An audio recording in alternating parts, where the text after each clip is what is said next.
The cabin sat at 8,000 feet, buried so deep in the Colorado wilderness that maps from the nearest town didn't bother marking it.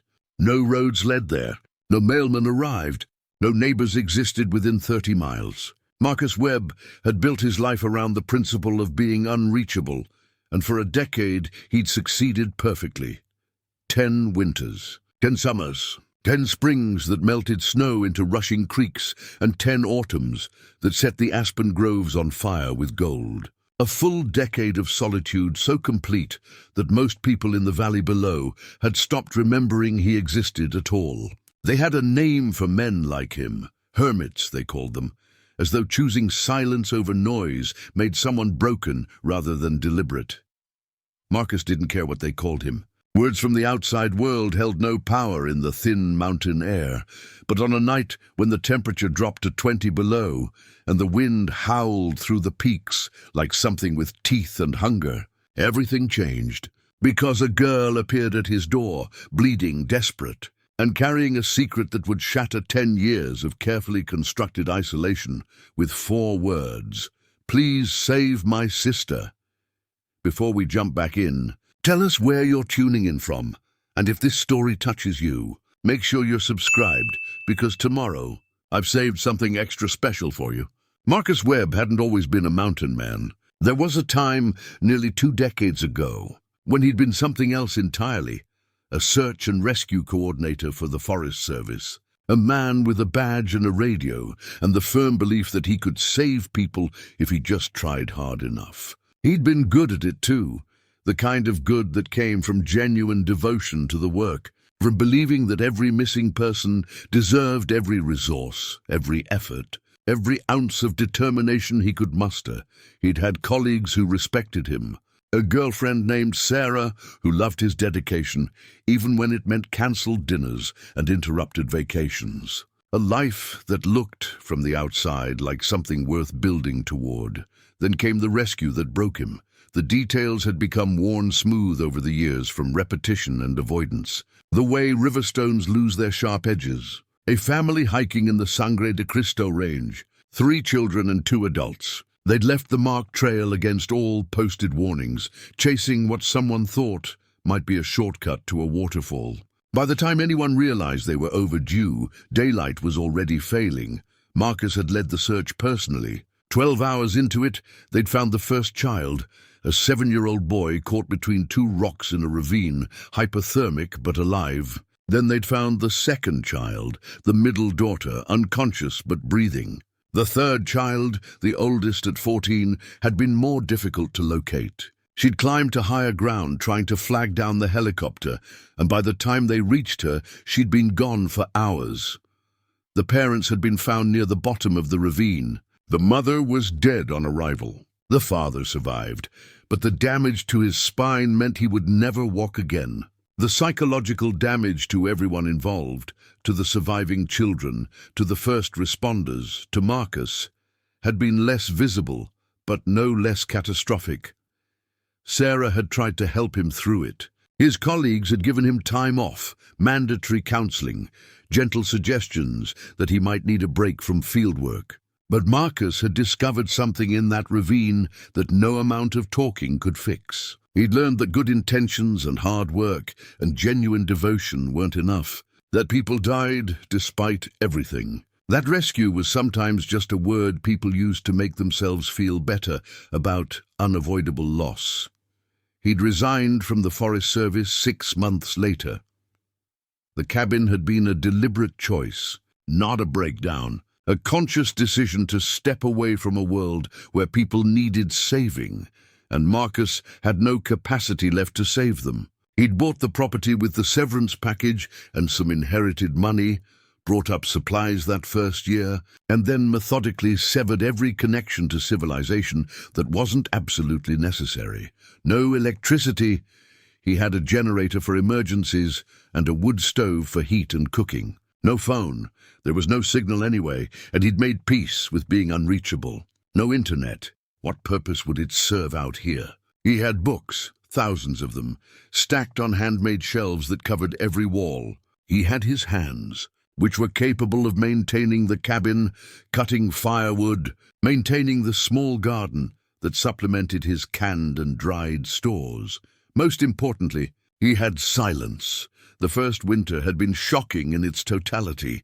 The snow came early and stayed late, burying the cabin to the roofline. Temperatures dropped to 40 below, and the wind had a voice that sounded like something alive and angry. Marcus had sat inside with his books and his wood stove, and felt something inside him finally start to quiet. No emergencies, no calls for help he couldn't answer, no pressure to be competent or heroic or anything other than present.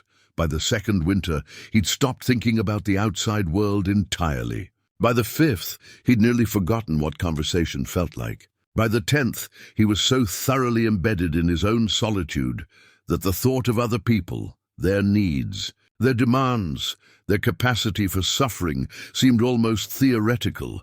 He'd built a life around the principle that if he didn't engage with the world's tragedies couldn't touch him. It was an illusion, of course. But it was an illusion he'd maintained perfectly until the night that changed everything. The storm had been building for 3 days. Marcus had watched the clouds gather over the peaks with the practiced eye of someone who'd learned to read weather the way other people read books. He'd cut extra firewood, checked the cabin's seals, filled every container he had with water before the pipes froze solid. He'd done everything a sensible man does when facing a mountain winter. At its most severe, what he hadn't anticipated was the sound. Around 10 o'clock on a night when the temperature was already dropping below 20 and the wind was shrieking through the gaps in the cabin's frame, he heard it. Not the wind. Something beneath the wind. A human voice, so faint it might have been his imagination. Marcus had been reading by lamplight, a volume of Thoreau that he'd read at least 5 times before. He set the book down and listened. Nothing, just wind. He returned to his reading, but he couldn't concentrate. The voice, if it had been a voice, kept echoing in his mind. He told himself it was a trick of isolation, that 10 years of solitude had made him prone to auditory hallucinations. People who lived alone too long sometimes heard things that weren't there. That was documented. That was normal for someone in his circumstances, except he heard it again, clearer this time. A cry maybe, or a call. Something desperate and human cutting through the inhuman howl of the storm. Marcus stood, walked to the window, saw nothing but white snow falling so heavily that visibility was measured in feet, not yards. No one would be out in this. No one could be out in this. The roads were impassable. The nearest ranger station was 12 miles away. The nearest house was further. He returned to his book, but he couldn't read. The sound came again, and this time it was unmistakable. A voice, a young voice, he thought, high-pitched and breaking with cold or fear or both, calling something. Though he couldn't make out the words through the glass and the storm, Marcus sat very still, wrestling with himself. 10 years of training his instincts to ignore distress. 10 years of telling himself that other people's emergencies weren't his responsibility. 10 years of building walls so carefully constructed that he'd almost convinced himself he was safe inside them. He put on his coat, pulled on his boots, added the heavy parka and the gloves he kept by the door for trips to the woodpile. The cold hit him like a physical blow when he opened the door. Not the kind of cold that drops in gradually. The kind that steals your breath and makes your lungs burn with the effort of breathing air so frigid it felt solid. The snow was above his knees, and visibility was truly measured in feet. He could see perhaps 6 feet in front of him before the white consumed everything. "Hello," he called, his voice swallowed immediately by the wind. "Can you hear me?" Nothing, no response. Just the scream of the wind and the sound of his own breathing, loud in his ears, the only proof that he was still alive in this white void. He moved forward, feeling his way rather than seeing. His hands found the porch railing, used it to orient himself. The voice had come from the left side of the cabin, he thought, or maybe the right. Sound behaved strangely in a storm, echoing off snow and rock in ways that made direction nearly impossible to determine. "I'm here," he called again, louder this time. "Where are you?" A sound. Definitely a sound. A cry or a moan. Closer now, or maybe just more distinct against the background noise of the storm. Marcus followed it like a man in a dream, pushing through the snow, one hand in front of his face for protection against the wind. His face was already going numb. His fingers, even in gloves, were starting to lose sensation. If he stayed out here much longer, he would become another rescue statistic. Another person the mountains would claim. He almost turned back, almost went inside and locked the door and convinced himself he'd imagined everything. But then he saw her. At first, she was just a darker shape against the white, barely distinguishable from shadow or illusion. But as he got closer, she resolved into something undeniably real. A girl, he realized. Maybe 19, maybe younger, it was hard to tell. She was wearing a thin jacket meant for mild weather, and her hair was matted with blood that had frozen solid. One arm hung at an odd angle against her body, and she was shaking so violently that her entire frame seemed to vibrate. "Help!" she gasped when she saw him. Her lips were blue-purple. Her eyes were the only part of her that seemed to have any warmth left, wide and terrified and absolutely desperate. "Please help my sister. She's hurt.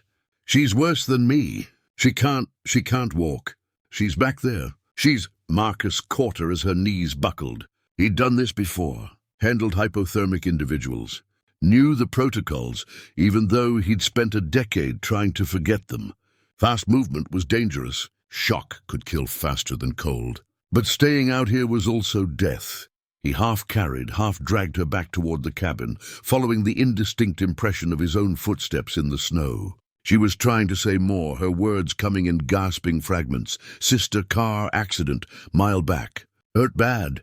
Marcus got her inside, kicked the door shut against the wind, and lowered her onto the hearth in front of the wood stove. Only then did he allow himself to think about what she'd said.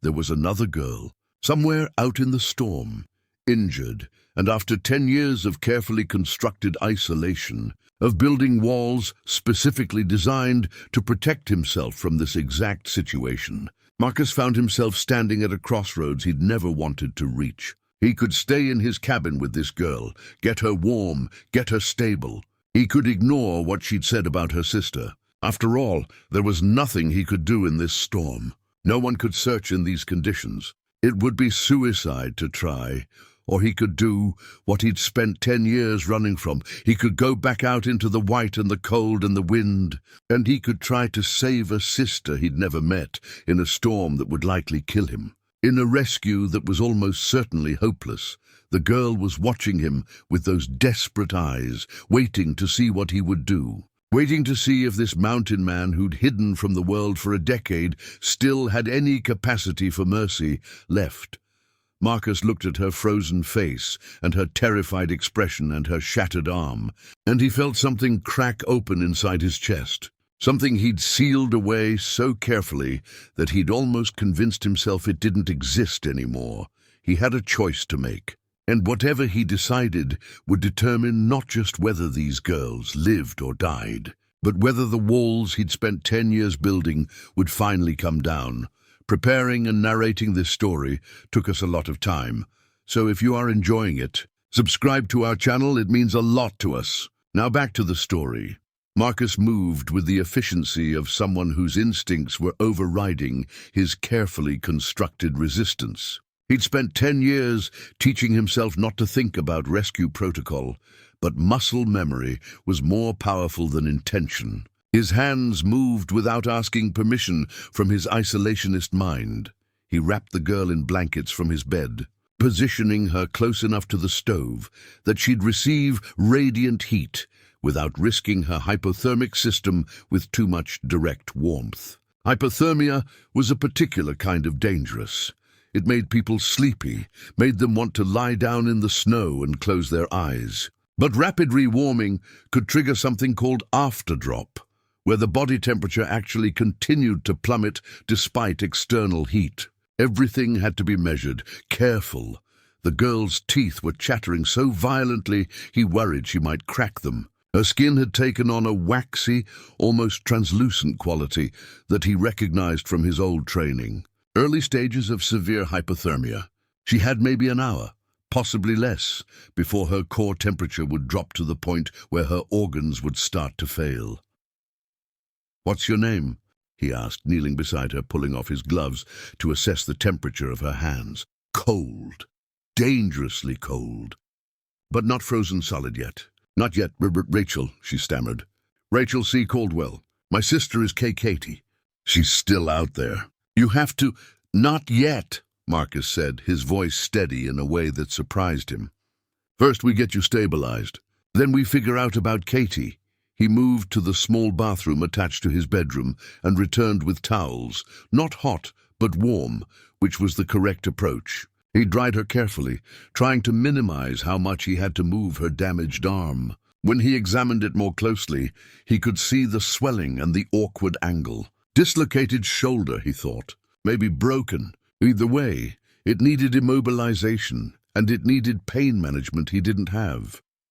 In the kitchen area of his cabin, rustic but functional with the wood stove providing heat, Marcus heated water without boiling it. Warm, not hot. He prepared tea with honey, something to get calories into her system, something to slowly raise her core temperature from the inside out. He had to help her drink, supporting her head, making sure she didn't spill more than she consumed.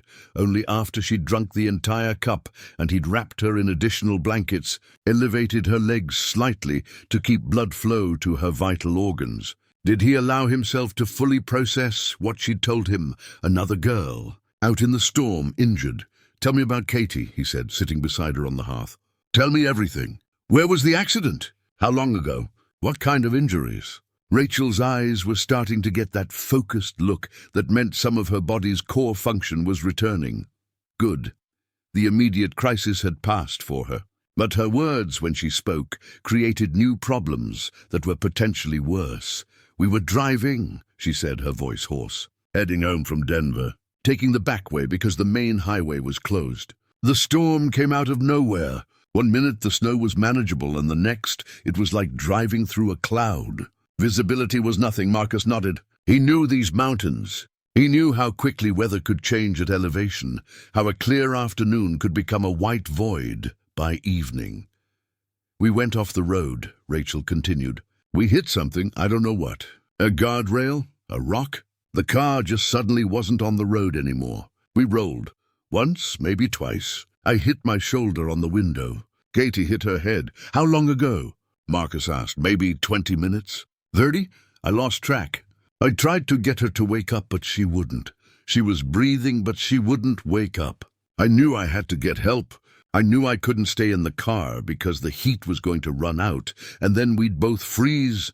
"So you left her in the car?" Marcus said. "It wasn't a question. I had to," Rachel said, and now there were tears freezing on her face. "I didn't know what else to do. I thought I could get to a house. I thought there'd be lights or a road or something. But everything looked the same. I walked in the wrong direction. I was so cold and so scared, and I just kept walking, and then I saw your light through the trees, and I—" She started to cry in earnest then, the kind of deep, body-racking sobs that came from absolute exhaustion and fear. Marcus let her cry. It was probably good for her, letting the emotion out, the release of adrenaline and terror that had kept her moving through the snow. He found more blankets, made more tea, let her empty herself of the immediate panic. But his mind was already working through the practical problems. The car was somewhere back the way she'd come. In this storm, her sense of direction would have been compromised. She could have walked a quarter mile or a mile. She could have taken multiple wrong turns. Finding that car in these conditions would be nearly impossible, and that was before considering that Katie, unconscious Katie with a head injury, couldn't help him locate it. Head injuries were unpredictable. Sometimes people recovered from them, with barely any residual effects. Sometimes a person could seem fine, and then suddenly deteriorate. Sometimes the damage was internal and invisible until it was too late. If Katie had been unconscious for 30 minutes already, that was concerning. 30 minutes of not knowing her medical status, not knowing the extent of the damage, not knowing if she'd aspirated blood or fluid into her airway. Marcus stood and moved to the window. looking out at the storm that had become a living thing, a force that consumed everything in its path. The wind had picked up even more in the time since he'd brought Rachel inside. The snow was falling so thickly that he couldn't see 10 feet from the cabin. The temperature was somewhere around 15 below now, and it would drop further before dawn. There were exactly 0 practical reasons to go back out into that. There were exactly 0 reasons why he should risk his own life for someone he'd never met, in conditions that would likely kill him, in a rescue scenario that was almost certainly futile. People died trying things like this. People died every year, actually, in situations that seemed noble, but were ultimately just suicide with good intentions. Marcus had spent 10 years learning this lesson. He'd internalized it. He'd built his entire isolated life around the principle that it was better to save yourself than to try to save others and fail. Better to be selfish than to be dead. Better to hide in a cabin in the mountains than to carry the weight of another person's suffering. But behind him, Rachel was starting to shiver less violently, which meant her core temperature was rising toward the normal range. She was going to survive. That was almost certain. In a few hours, when the immediate crisis had fully passed, she was going to sit up and ask him about her sister. She was going to look at him with gratitude and hope and the assumption that, of course, he would help her save Katie. That, of course, someone who'd already saved her would continue that work, and he would have to tell her that he couldn't, that it was impossible, that Katie was almost certainly already dead, and that going out into that storm would just result in 2 corpses instead of 1.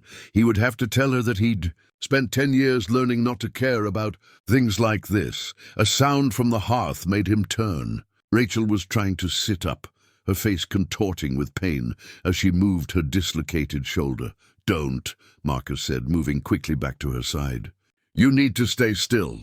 Your body needs time to recover." "Katie," Rachel said, panic rising in her voice again.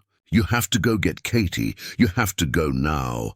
She's hurt and she's alone, and the car will get colder and colder and—" "Rachel, listen to me," Marcus said, and he used the voice he'd used for a decade in the Forest Service, the calm, authoritative voice that made people believe you knew what you were doing. "You need to stay calm. Your body is recovering from severe hypothermia. If you agitate yourself, it will interfere with that recovery." "I don't care about my recovery," Rachel said, tears streaming down her face. "I care about my sister. She's out there. She's unconscious. She could be dying, and you're just sitting here talking to me about calm." Marcus turned away from her, unable to face the truth in her eyes. She was right. Katie was out there. Katie was probably scared if she was conscious, definitely in danger either way. And he was sitting in his warm cabin with unlimited heat and supplies, choosing his own safety over her survival. This was why he'd left that life. This was exactly why he'd hidden in the mountains. Because he couldn't live with this calculus, couldn't live with the weight of other people's suffering, couldn't carry the knowledge of people he could have saved but chose not to. He'd thought he'd escaped it by isolating himself. He'd been wrong. Standing at his window, looking out at the storm that was actively trying to kill them all, Marcus realized that escape was an illusion. You couldn't outrun this. You couldn't hide from it. Isolation wasn't a solution. It was just a delay. Eventually, someone needed you. Eventually, your selfishness collided with someone else's desperate need. Eventually, the world found you, no matter how high you climbed or how far you ran. Rachel was saying something behind him, her voice growing more panicked as he remained silent. He turned to look at her, this girl who was a stranger 3 hours ago and was now occupying the center of his carefully constructed world. Her injured shoulder, her frozen fingers, her absolute conviction that he was going to help her save her sister. "There's something you need to know," Rachel said, and her voice had changed. It had lost the panic and taken on something else. Something that sounded like resignation. "I need to tell you about Katie before you go out there. Because if you're going to risk your life for her, you should know what you're getting into." Marcus waited. In his experience, when people added caveats like that, The complications that followed were usually significant. Katie didn't want to come home, Rachel said quietly. She's been in Denver for 3 years. She has a job, an apartment, a whole life that she built away from our family. And our mother kept calling and asking her to visit, saying she was sick, saying she might not have much time left. And Katie kept saying no. Rachel's eyes met his, and he saw shame there, guilt, something complex and layered. I drove down there to pick her up and basically forced her into the car. I told her she was being selfish. I told her she'd regret it if something happened to Mom and she wasn't there. I made her feel guilty until she agreed to come home just for 2 days. Rachel, Marcus started, but she continued. She didn't want to go home. She was fine. She was happy. And I ruined her trip, and now she's unconscious in a car in the middle of a snowstorm because I couldn't just leave her alone. The guilt in her voice was absolute and devastating. Marcus recognized it because he carried a similar weight. The knowledge that your choices, however well-intentioned, had consequences that rippled outward and changed everything. That doesn't change the fact that she needs help, Marcus said carefully. I know, Rachel said, and I'm not asking you to go save her for Katie's sake. I'm asking you to go save her for mine. Because if you don't, if you just leave her out there, I'm going to have to live with that. And I don't think I can carry another regret like that on top of everything else. Marcus looked at this girl who'd appeared at his door as a stranger and was now asking him to become part of her tragedy, asking him to accept her burden as his own, asking him to step back into the world he'd spent 10 years trying to escape. He moved to the corner of his cabin where his emergency supplies were stored. A first aid kit, rope, a headlamp, thermal gear meant for exactly these kinds of conditions.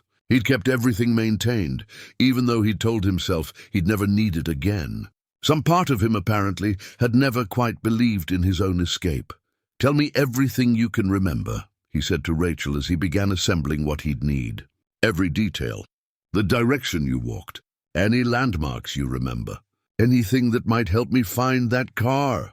Rachel's eyes filled with tears again, but this time they were different. These were tears of relief, of gratitude, of someone who'd been given a lifeline when she'd expected to be left behind. She told him everything she could remember. The approximate direction, the sound of the car coming to rest, the way the snow had looked when she'd started walking, her best guess at how long she'd walked before finding his cabin. It wasn't much. In a clear day in good weather, it might have been enough. In a snowstorm in the dark with temperatures at dangerous levels, it was almost nothing. But it was something, and Marcus, after 10 years of not being this person, was about to become him again. Marcus had learned long ago that preparation could mean the difference between life and death in the mountains. Not preparation in the abstract sense, but specific, meticulous, practical preparation. The kind that didn't leave room for improvisation or hope. The kind that assumed the worst and planned accordingly. He laid out everything on his bed methodically. The thermal suit designed for extreme cold. A 2-piece system that would trap his body heat while still allowing mobility. The insulated boots with the aggressive tread pattern. The gloves rated for -30.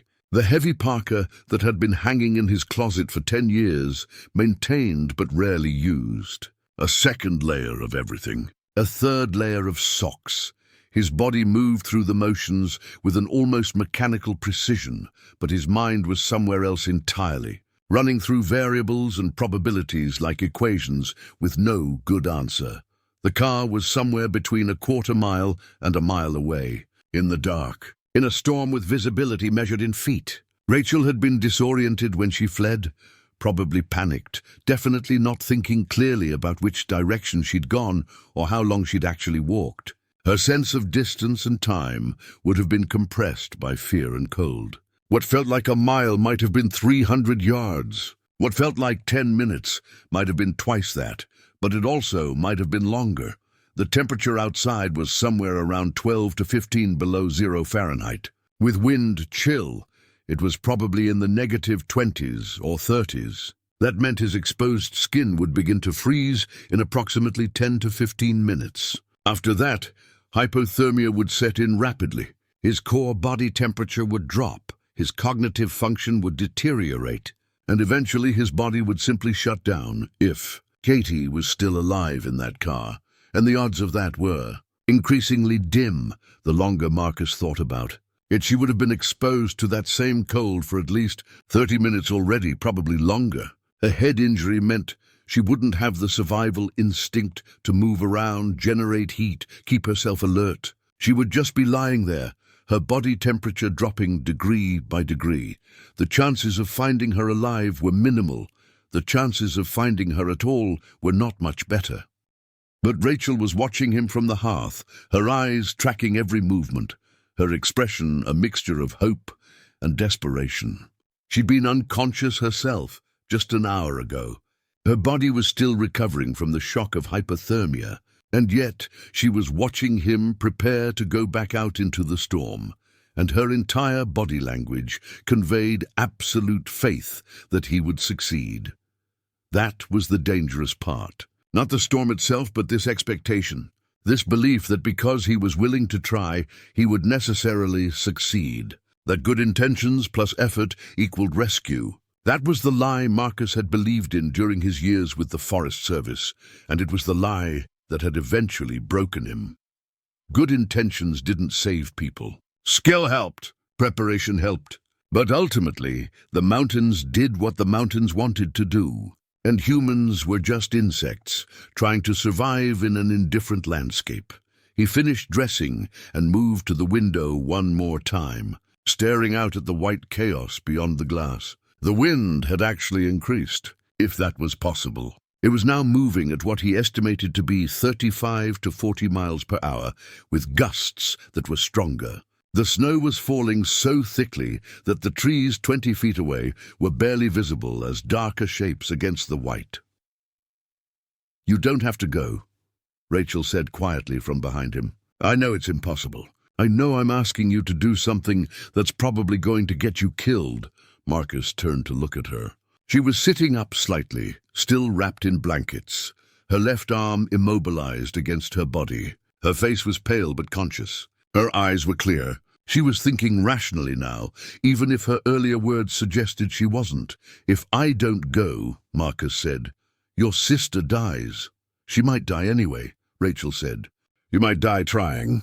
And then I'm responsible for both of those deaths." There was a sophistication to her thinking that surprised him. She'd moved past the initial panic to something more complex, the understanding that rescue wasn't always about saving people. Sometimes it was about the cost of trying. Sometimes it was about accepting that some situations couldn't be fixed, no matter how hard you pushed against them. "That's true," Marcus said. "She might die anyway. But if I don't try, I'll have guaranteed it." He moved to a shelf above his small kitchen area and retrieved a leather-bound journal. The margins were filled with handwritten notes and observations about the land around his cabin. He'd kept meticulous records of weather patterns, snow accumulation rates, temperature variations across the year. Years and years of data that had been useful to no one because he lived alone and no one else visited. Now, he opened it to a map he'd drawn years ago, a topographic representation of the area surrounding his cabin, marked with trails and landmarks and safe passages through the more dangerous terrain. "The direction you came from," he said, pointing to the map. "Was it generally from the northeast?" Rachel studied the map, her brow furrowed. "I think so. The storm confused me, but we were driving on a road that went south. So if I walked away from the car, I would have been going north or maybe northwest." Marcus nodded. There was a road that fit that description, about a mile from his cabin. It was rarely used, which was why he rarely thought about it. But yes, if someone had crashed on that road and then walked toward his light, they would have come from approximately that direction. "The road has a specific feature," Marcus said, still studying the map. "There's a sharp bend about a mile south of where I think you emerged from the forest. The road curves around a large outcropping of granite. It's the kind of place where someone might lose control in a snowstorm." Hope flickered in Rachel's eyes, and Marcus immediately regretted giving it to her. Hope was dangerous. Hope made people believe in outcomes that were statistically unlikely. Hope was how people got hurt, but he was already dressed for the cold. He was already mentally committed to this. He moved to his small kitchen area and retrieved a thermos, filling it with warm liquid, not hot, but warm enough to provide some calories and hydration if he got stuck out there for a while. He packed energy bars and a small first aid kit. He retrieved a length of sturdy rope and secured it to his waist. If the car was where he thought it might be, and if he found it, he'd need the rope to keep himself anchored in the wind while he worked. At the last moment, he grabbed his old radio, the handheld emergency radio from his days with the Forest Service.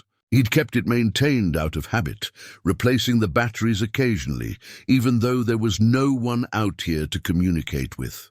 But the batteries were fresh, and there might be a ranger station or another emergency responder within range. Might, a small word with enormous implications. "If I'm not back in 3 hours," Marcus said to Rachel, "you need to try to stay warm and wait for the storm to pass. There's canned food in the kitchen, water in the containers on the counter, and firewood stacked beside the stove." 3 hours? Rachel's voice caught. "It's only been 30 minutes since I left Katie. Even if you find her immediately, 3 hours is the maximum I can be out there," Marcus said, cutting her off gently but firmly. "After that, I become a liability instead of an asset.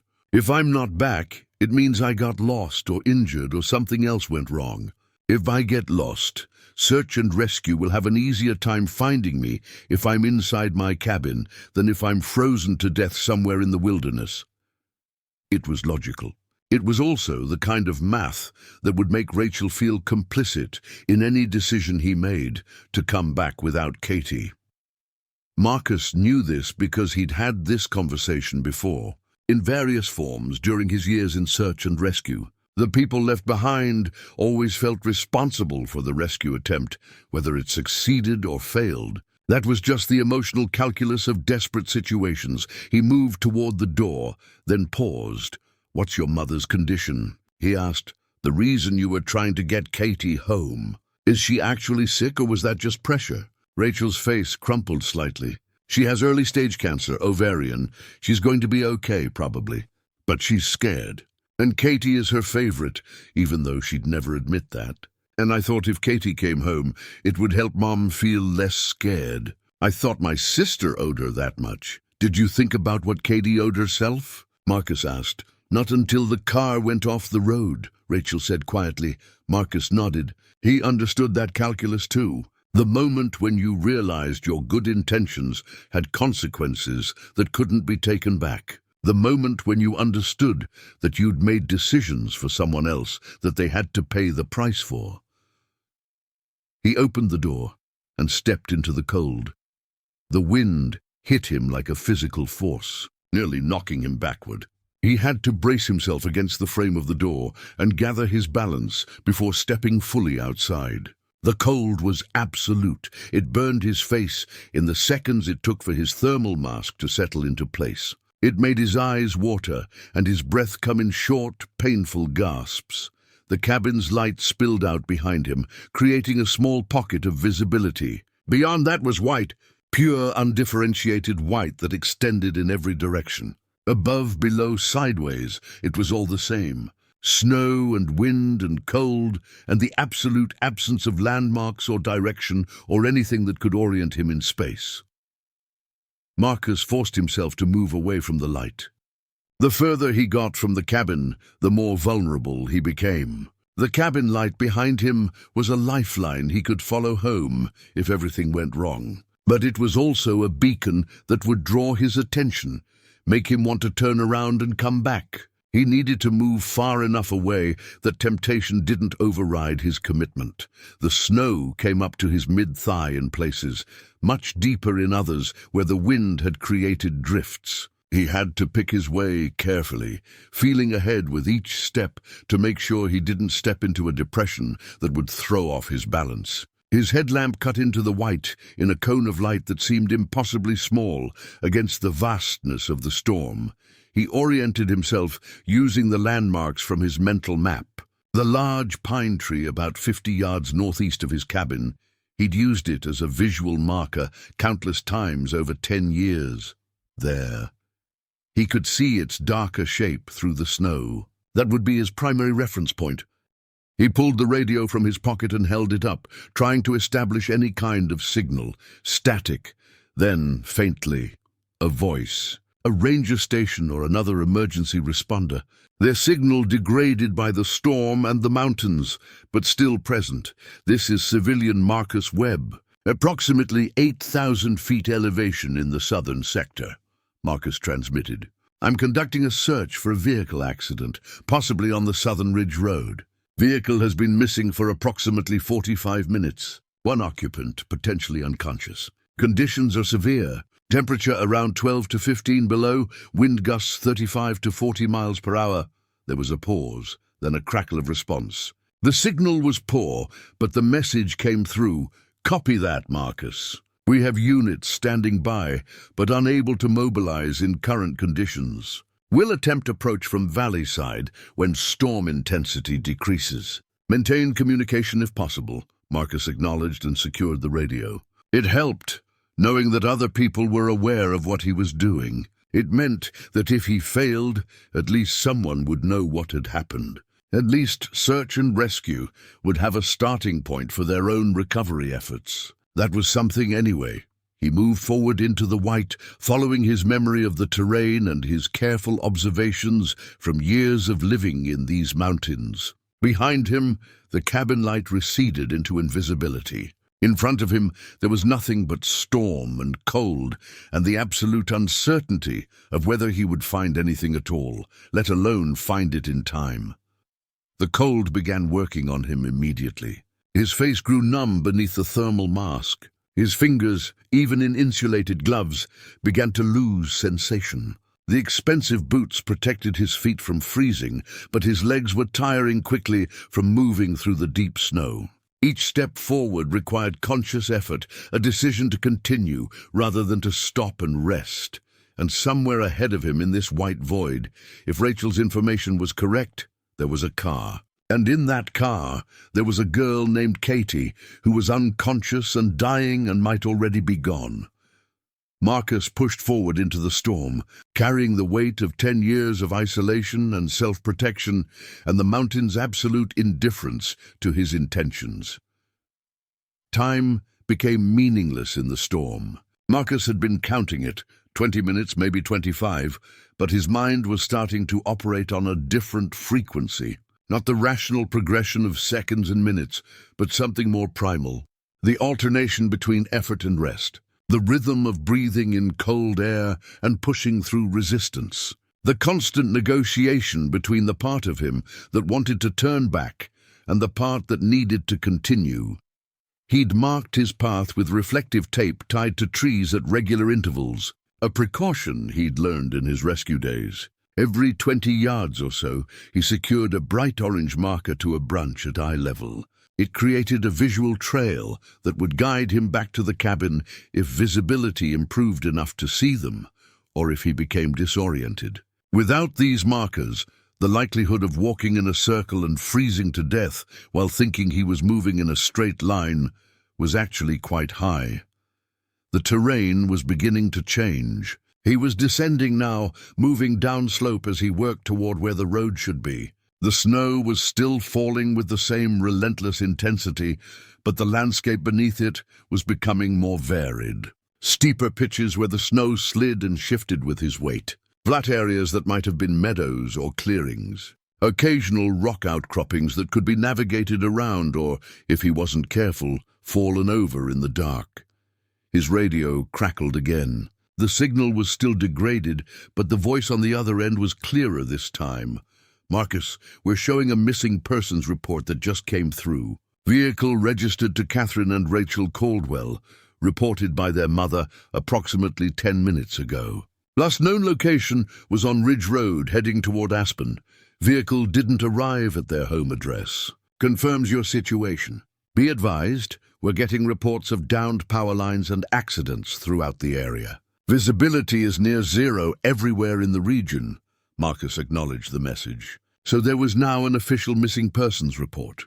That meant other resources were mobilizing, other people becoming invested in this situation. It meant the stakes were no longer just about Rachel and Katie, but about the broader system of rescue and response that operated in these mountains. It meant that if he succeeded, he'd be part of a larger story.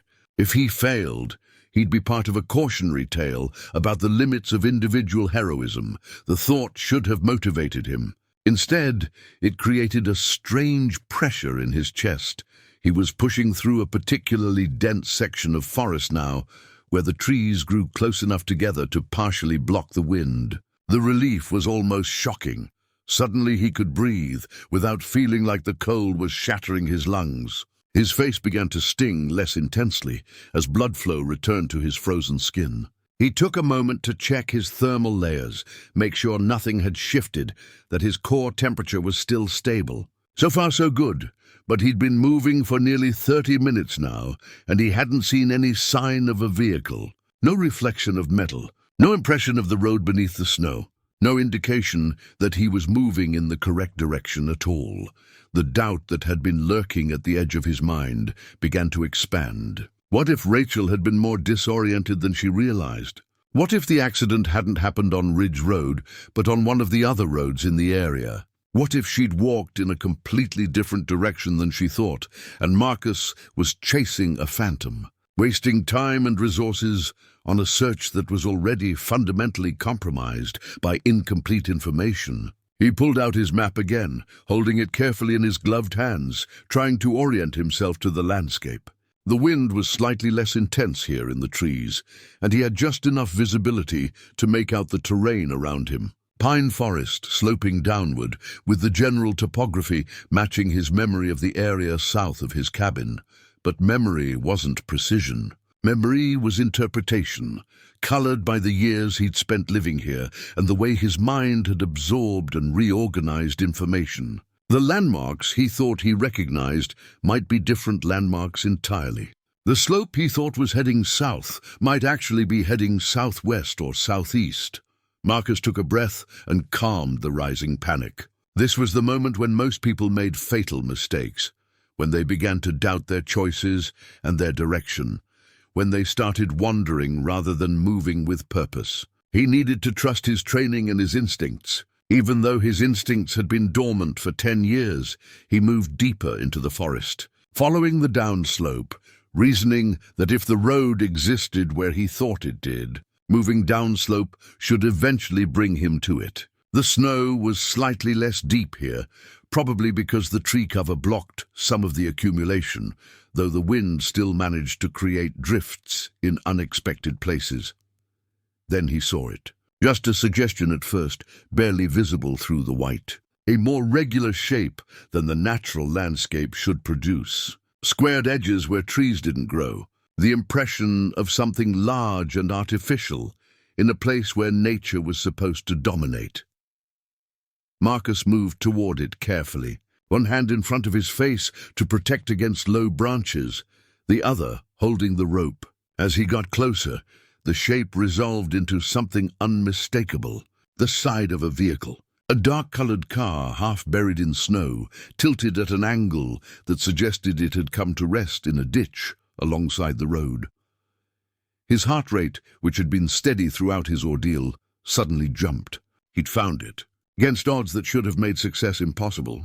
He'd actually found the right location. Now came the harder part. Marcus approached the vehicle carefully, his mind already running through the logistics. The car was on its side, tilted toward the driver's side. The windows on the right side of the vehicle, the side facing upward, were covered with snow and ice. The windows on the left side facing downward into the ditch were either shattered or obscured by the angle. He made his way around the vehicle, trying to determine the safest approach. The front of the car was crumpled, the hood buckled inward. The impact had been significant. Whether anyone inside could have survived it depended entirely on too many variables to calculate in advance. Marcus found the passenger side door, now facing upward in the tilted vehicle, and tried to open it. The door was jammed. He tried again, putting his full weight into it, and felt something give slightly. The third attempt worked, the door swinging open with a groan of protesting metal. Inside, the vehicle was a tomb of darkness and cold. Marcus aimed his headlamp into the interior and saw two seats visible through the opening, the driver's seat and the passenger seat. Both were empty. For a disorienting moment, Marcus thought perhaps he'd found the wrong vehicle. But no, there were details that matched. The interior color, the make and model visible through the darkness. This was the right car. Katie? Marcus called into the darkness, hoping against logic that there might be a response, that the girl might be conscious and able to answer. Katie, can you hear me? Nothing. Just the sound of wind and the small creaks and groans of the damaged vehicle settling. Marcus pulled himself up and into the car through the open door, his body aching with the effort. The interior was bitterly cold, colder than outside, if that was even possible, because there was no wind to move the air around. Just stagnant, frigid emptiness. His headlamp swept across the interior and found her. Katie Caldwell was in the back seat, slumped against the window on the driver's side. She was wearing a thin jacket, the same kind of jacket that Rachel had been wearing. Her head was tilted at an angle that suggested she'd been unconscious long enough for her body to settle into the position gravity dictated. There was blood on the window beside her head, dried and dark, suggesting the injury had been from the initial impact. Marcus scrambled toward her, his training overriding his exhaustion. He reached out and felt for a pulse at her neck. The skin was cold, dangerously cold, but he could feel it. Faint but present. She was alive. Katie, can you hear me? He said again, moving his hand to her shoulder and applying gentle pressure. I need you to wake up. Her eyelids flickered, just slightly, just enough to suggest that some part of her mind was still receiving stimuli from the outside world. But she didn't fully wake. Didn't respond to his voice. Marcus checked her for injuries beyond the head wound. There was blood on her left side, suggesting possible internal injuries from the impact. Her left arm was at an odd angle, another injury similar to Rachel's, though Katie's might be worse, given that she'd been unconscious through whatever movement or further impact had caused it. Getting her out of this vehicle alive was going to be extraordinarily difficult. Marcus pulled out his radio with fingers that were now starting to lose coordination from the cold. This is Marcus Webb. I've located the vehicle. One occupant located. Alive but unconscious. Head injury and possible internal injuries. Attempting extraction. The response came back quickly. Copy that, Marcus. Medevac standing by. We cannot mobilize in current conditions, but will be ready to move immediately when visibility improves. ETA for weather clearing is approximately 0400 hours. Can you transport occupant or do you need to shelter in place? Transport her in a snowstorm. 7 miles to the cabin over terrain he could barely navigate alone, carrying someone who was unconscious and injured. The response was so laden with impossibility that Marcus almost laughed, but there was no alternative. The vehicle had no heat. Katie would freeze to death in here within the next few hours. The only possibility was to get her to the cabin, get her warm, and hope that the weather cleared enough for evacuation before any of Katie's injuries became irreversibly fatal. Standing by, Marcus responded. We'll attempt transport to shelter. He secured the radio and turned his attention to Katie. He had to get her out of the vehicle without causing additional injury to whatever internal damage she might have suffered. He had to get her into some kind of protective wrapping so she wouldn't lose any more body heat. He had to carry her 7 miles through a snowstorm in near total darkness, and he had to do all of this while fighting his own hypothermia and exhaustion. Marcus found the blanket that Rachel had mentioned, the emergency kit in the back seat. He wrapped Katie carefully, trying to immobilize her injured arm and support her head. Then he took a breath and positioned himself to lift her. Katie's body was limp, completely unresponsive. Getting her over his shoulder was an exercise in careful awkwardness. She was perhaps 130 pounds, which was manageable under normal circumstances, but felt like 300 pounds when he tried to hoist her while standing in the tilted vehicle. He got her positioned finally, her upper body over his shoulder, his arm around her legs, one hand holding the rope. She was so cold. Even through the layers of clothing and blankets, he could feel how cold she was. The cold of someone whose body had been losing heat for more than an hour without any source of warmth to replenish it. Marcus climbed out of the vehicle, grateful that the passenger door was open and facing upward.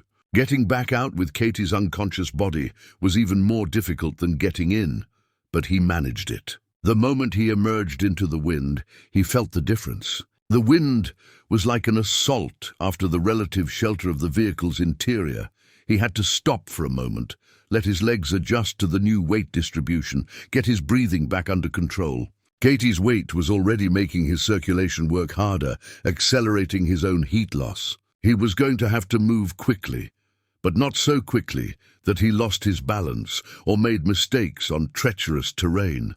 The headlamp was the only light. The radio was secure in his pocket. The rope around his waist was still attached to the markers he'd placed on the way down. All he had to do was retrace his path, navigating by the orange markers he'd left behind. All he had to do was walk 7 miles through a snowstorm carrying an unconscious girl who was probably going to die. Anyway, Marcus started walking. The first mile was the worst. His legs rebelled against the new weight. His lungs burned with the effort of moving faster than he'd been moving before. The markers were hard to see through the snow, and twice he had to stop and use his headlamp to locate the next one, wasting precious minutes. But gradually, his body adjusted. The pain of effort transformed into rhythm. The fear transformed into focus. He became a machine designed for one purpose: moving forward, carrying Katie, reaching the cabin. The temperature seemed to have dropped even further. His thermal layers were working, but they weren't infinite. At some point, even the best equipment wouldn't be able to maintain his core temperature. At some point, hypothermia would win. He just needed that point to come after he'd reached the cabin. Behind him, the storm raged. In front of him, the markers appeared and disappeared in the beam of his headlamp like breadcrumbs leading him home. And on his shoulder, Katie Caldwell, this girl he'd never met, this girl whose sister had whispered a desperate plea into the darkness, remained unconscious, her body temperature continuing its slow descent toward the point of no return. The cabin light appeared like a miracle. Though Marcus knew there was nothing miraculous about it, he'd simply walked long enough in the correct direction that the light source had become visible. But after hours of moving through white darkness, with only his headlamp and the barely perceptible markers to guide him, the sight of that warm yellow glow filtering through the snow created a visceral relief that made his knees nearly buckle. He'd lost track of time again.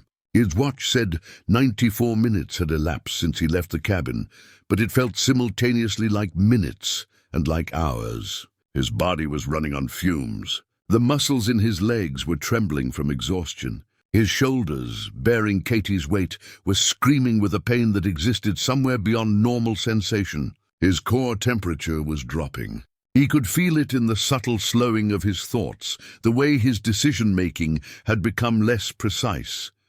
But the cabin was close enough that survival was no longer theoretical. He pushed forward the last 100 yards, each step an act of will. Katie remained unconscious over his shoulder, a dead weight that his body was no longer differentiating from inert material. She wasn't Katie anymore. She was just mass and burden, and the reason he was still moving when every part of him wanted to stop. The door was still open, light spilling out into the storm. Rachel had apparently been watching for his return. She emerged into the doorway as he approached, her face registering shock at the sight of him and Katie. She was moving without her earlier careful restraint, her injured shoulder apparently forgotten in the moment of seeing her sister alive. "Oh, God," Rachel breathed. "Oh, God, you found her. Is she alive?" "Barely," Marcus managed, his voice rough from the cold and strain. "Need to get her warm. Need to get her inside." Rachel moved out of the way, and Marcus carried Katie into the cabin, staggering slightly as he crossed the threshold. The warmth was shocking after hours in the cold. The fire had been kept burning. and the interior temperature was probably 70 degrees, warm enough to feel almost tropical after the external world of -15. Marcus lowered Katie gently onto the hearth, as close to the stove as he could get without risking her already compromised skin from burning. She needed to re-warm, but carefully. Too much heat too quickly could cause the same after-drop phenomenon that had concerned them with Rachel. He needed to warm Katie's core first, then gradually let the peripheral heat follow. "Get blankets," Marcus instructed Rachel, already moving to begin removing Katie's outer layers. "Warm blankets, but not hot. And I need warm liquid ready. Tea with honey. Soup if we have it. Nothing hot enough to burn her." Rachel scrambled to obey, moving with surprising efficiency despite her own injuries. The adrenaline and fear were overriding her physical limitations. Marcus had seen this before. The capacity of the human body to function beyond its normal parameters when emotional urgency demanded it. Katie's clothes were soaked through. The blood on her head had dried but was still matted in her hair. Her skin was waxy and pale, with a faint blue tint to her lips and fingernails. Marcus checked her pulse again and found it still present but very slow, probably in the high 30s or low 40s. Normal resting heart rate was around 60 to 80. This was the heart of someone whose body was operating in extreme conservation mode. He carefully dried her and wrapped her in the warm blankets Rachel had retrieved. Her body temperature was clearly dangerously low. His rough estimate, based on her condition and her exposure time, was that her core temperature was somewhere in the 80s. Normal was 98.6. Every degree below 95 meant increasing danger of organ failure, cardiac complications, and death. "Stay with her," Marcus said to Rachel, positioning Katie in front of the stove. "Monitor her breathing. If she stops breathing or if her skin becomes flushed and warm, get me immediately. Do not leave her alone." "Where are you going?" Rachel asked, panic rising in her voice. "I need to contact emergency services. I need to report the extraction. And I need to get out of these wet clothes before I develop hypothermia myself." Marcus moved to his small bedroom and began the careful process of removing his thermal layers. His hands were clumsy with cold and exhaustion, and the simple task of undressing took longer than it should have. He peeled off the outer parka and found the inner layers, soaked with sweat and snowmelt. His core had been working overtime to maintain his body temperature while carrying Katie's weight through the storm. He changed into dry clothes and retrieved his emergency medical supplies from the closet. His training had included basic field medicine, and while he wasn't a doctor, he knew enough to assess Katie's injuries and monitor her condition. The head wound needed to be carefully examined. The potential internal injuries needed monitoring. Her limbs needed to be assessed for frostbite. Back in the main room of the cabin, Marcus activated his radio and transmitted a status update to the emergency dispatch. "Marcus Webb reporting. Extraction successful. Occupant Katie Caldwell transported to shelter. Vitals, core temperature estimated 80 to 85, pulse approximately 40, respiration shallow but present. Head trauma evident. Possible internal injuries. Alert medevac standing by." The response came back with information about weather patterns. The storm was beginning to show signs of weakening. The worst of it should pass by dawn, with visibility improving throughout the early morning hours. A medevac helicopter could potentially be in the air by 6 or 7 o'clock, Marcus acknowledged, and ended the transmission. That gave them maybe 4 to 5 hours to stabilize Katie enough for transport. It was possible. Unlikely, but possible. He turned his attention to Katie's head wound. Carefully, he cleaned away the dried blood and examined the injury itself. It was a laceration about 2 inches long on her left temple, and the bleeding had stopped. The skin around the wound was badly bruised, suggesting significant impact. The concern wasn't the wound itself, but what it might indicate about internal damage.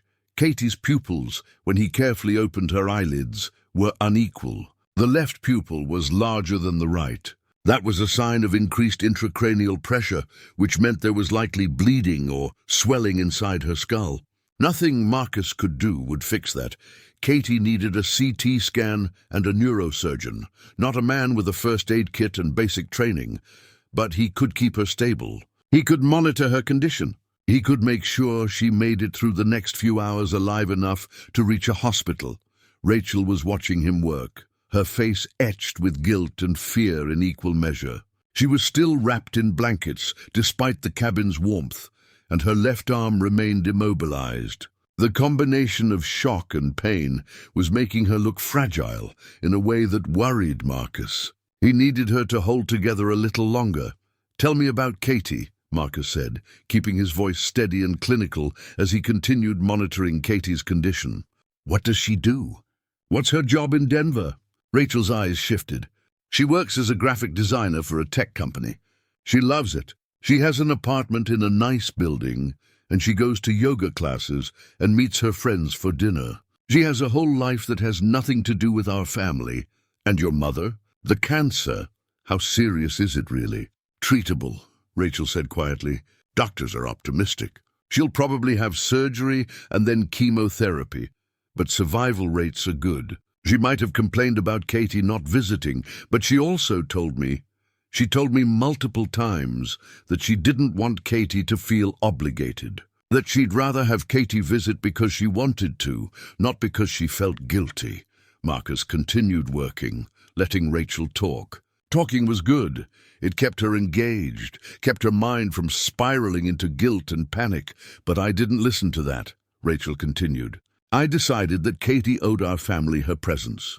I decided that her career and her life in Denver were less important than what I thought she should be doing. And when she refused, I drove down there and basically kidnapped her and told her she was being selfish." "You were trying to help," Marcus said. "Not unkindly, I was trying to control," Rachel corrected. "And when Katie didn't cooperate, I forced the issue. And now she's barely alive, and it's because I couldn't accept that she gets to make her own choices. That she gets to have a life that doesn't include me or our mother or anyone else she doesn't want in it." Marcus didn't respond immediately. He was checking Katie's limbs for frostbite signs, examining her fingers and toes for the telltale white or blue-gray coloration that indicated tissue damage. So far, it looked like she'd been spared that particular complication, at least on the surface. "People make mistakes when they come from a place of love," Marcus said finally. "The mistake is assuming you know better than someone else what they need. That's a hard lesson to learn. Is that what happened to you?" Rachel asked. "Is that why you live out here alone?" Marcus looked up from his work. Rachel's eyes were sharp with understanding. She'd noticed something about him, some quality that suggested his isolation was deliberate rather than circumstantial. "Something like that," Marcus said, returning his attention to Katie. "I made decisions that I thought were right based on what I thought people needed. And when those decisions didn't work out the way I intended, I decided to stop making them altogether. I decided to stop trying to help. But you helped us," Rachel said. "You went out into that storm. You found Katie. You brought her back here. You didn't have to do that." "No," Marcus agreed. "I didn't have to. So why did you?" Marcus considered the question seriously. He'd asked himself the same thing multiple times during his ordeal in the snow. He'd asked it while looking for the vehicle. He'd asked it while carrying Katie's unconscious body. He'd asked it when his body was screaming that he should turn back, should stop, should give up. "Because some lessons take longer to learn than others," he said finally. "And sometimes you have to unlearn the wrong lessons before you can learn the right ones." Katie stirred on the hearth. Her body made a small involuntary movement, and her eyes briefly opened. Just slits, just enough to show that some part of her brain was responding to external stimuli. But she didn't regain full consciousness. She simply drifted again into the darkness, her body's protection against the trauma of injury and extreme cold. Marcus checked her pulse and breathing again. "Still stable. Still fighting. What happens if the medevac can't reach us?" Rachel asked quietly. "What if the storm doesn't clear enough?" "Then we keep her stable and wait for it to clear," Marcus said. Katie made it through the worst part. She made it through the night in a frozen car. She made it through being transported 7 miles through a snowstorm. She's stronger than you might think. What about you? Rachel asked. You went out in that storm. You exposed yourself to hypothermia. How are you? Marcus took inventory of his own condition. His body temperature was back to normal. The warm cabin and dry clothes had taken care of that. His legs and shoulders were sore in a way that suggested they'd be painful for days. His mind was operating on fumes, running on adrenaline and purpose and the knowledge that he wasn't done yet. I'm here, he said simply. That's what matters. The next several hours passed in a strange rhythm. Marcus monitored Katie's vital signs obsessively, checking pulse and respiration and skin condition at regular intervals. He prepared warm liquids that he dribbled carefully into Katie's mouth, trying to get calories and hydration into her without causing her to aspirate. He kept the fire burning and maintained the cabin's temperature in the sweet spot between too cold and too warm. Rachel dozed in the corner, exhaustion finally overcoming her anxiety. Her injured shoulder hung at an awkward angle, but the pain medication Marcus had given her seemed to be helping her rest. Around 4 in the morning, Katie's eyes opened. Not the brief flutter of semi-conscious movement, but actual opening. Her eyes focused on Marcus with visible effort, and her lips moved as though trying to form words. Don't try to talk, Marcus said, placing a gentle hand on her shoulder. You've been unconscious for several hours. You were in a car accident. You're safe now. You're in a cabin in the mountains. Katie's eyes searched his face, trying to orient herself to reality.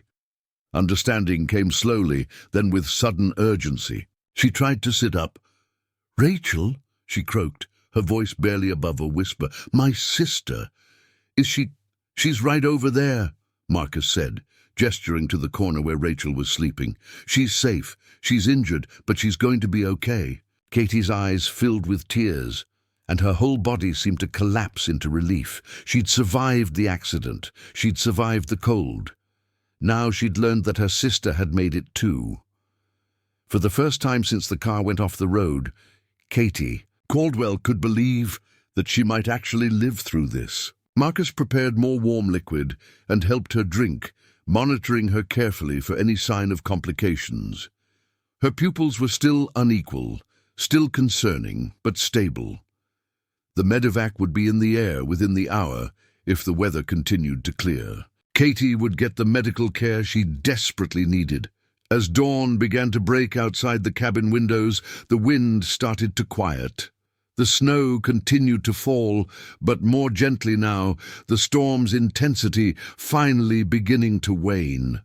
Through the windows, Marcus could see the snow-covered landscape becoming visible as the darkness lifted.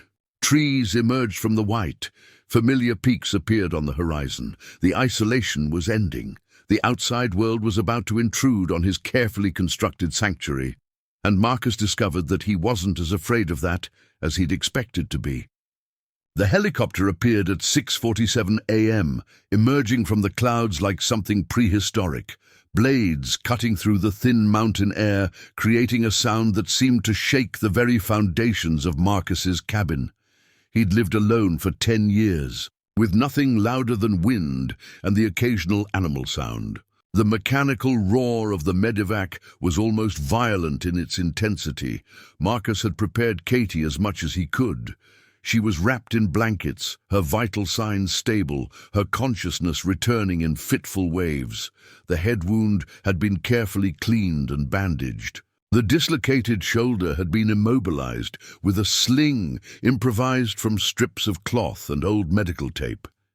He'd written down everything he could remember about her condition, her exposure time, her responsiveness, information that would be critical for the medical team waiting at the hospital. Rachel was also dressed and ready, though she'd protested weakly about being transported alongside her sister. "You're injured," Marcus had said firmly. "Your shoulder needs proper imaging and care. The helicopter has room for both of you." The landing area was the small clearing about 100 yards from the cabin, flat enough, large enough, and far enough away that the rotor wash wouldn't destroy his home. Marcus carried Katie first, with Rachel limping alongside, both of them bent against the wind created by the descending helicopter. Behind them came a search and rescue team, 4 people in official gear, emerging from the helicopter almost before its skids had settled into the snow. The lead member of the team was a woman named Patricia Chen, a paramedic with 15 years of experience. She took in the situation at a glance: Katie's condition, Rachel's injuries, Marcus's own exhaustion, and immediately began coordinating with her team. "Unequal pupils?" Patricia asked, already examining Katie with professional efficiency. "Yes," Marcus confirmed. "Possible intracranial pressure. She's been unconscious for several hours, regained consciousness about 2 hours ago. Pulse was in the 30s, now elevated to mid-50s. Respiration steady." Patricia nodded, accepting his assessment without question. She'd clearly been briefed about Marcus's background in search and rescue. "You did well. Most people in your situation would have kept her outside or moved too fast. You followed protocol." "I tried to remember protocol," Marcus said. "It's been a long time." The team worked with practiced coordination, loading Katie onto a stretcher and securing her in the helicopter's interior medical bay. Rachel followed, supported by one of the team members. Patricia remained for just a moment, looking at Marcus with an expression that suggested she wanted to say something, but wasn't quite sure how to say it. "We'll take good care of them," she said finally. "Both of them will need follow-up treatment, but they're going to be okay. You brought them out of a situation that could have been much worse." "There's another girl," Marcus said, "the one with the head injury. Katie, make sure they look carefully at the intracranial pressure. She needs a CT scan and neuro-evaluation." "We'll take care of it," Patricia assured him. She climbed into the helicopter, and within moments the rotor began to spin faster. The wind picked up, scattering snow across the clearing. The helicopter lifted smoothly off the ground and banked away, heading back toward civilization. Marcus stood in the sudden quiet that followed, watching until the helicopter disappeared into the sky. The silence felt profound. The absence of the mechanical roar left him hyper-aware of every other sound. His own breathing, the wind in the trees, the settling of snow on branches. For the first time in 16 hours, he was alone again. He should have felt relieved. The crisis was over. The rescue had succeeded. Katie and Rachel were on their way to proper medical care. The narrative arc was complete, danger overcome, salvation achieved, life continuing. Instead, Marcus felt something unexpected, a strange sense of emptiness, as though a door that had been closed for 10 years had suddenly been opened, and now he couldn't quite figure out how to close it again. He walked back to the cabin slowly, his body starting to acknowledge just how exhausted he was. The adrenaline that had sustained him through the night was wearing off, and what remained was a deep, bone-level fatigue that made each step feel like he was moving through water. Inside the cabin, the evidence of the past 16 hours was everywhere.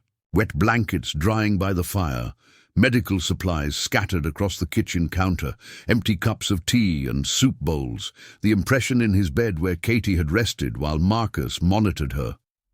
The cabin, which had been a sanctuary of solitude, now felt like a space that had been violated by necessity.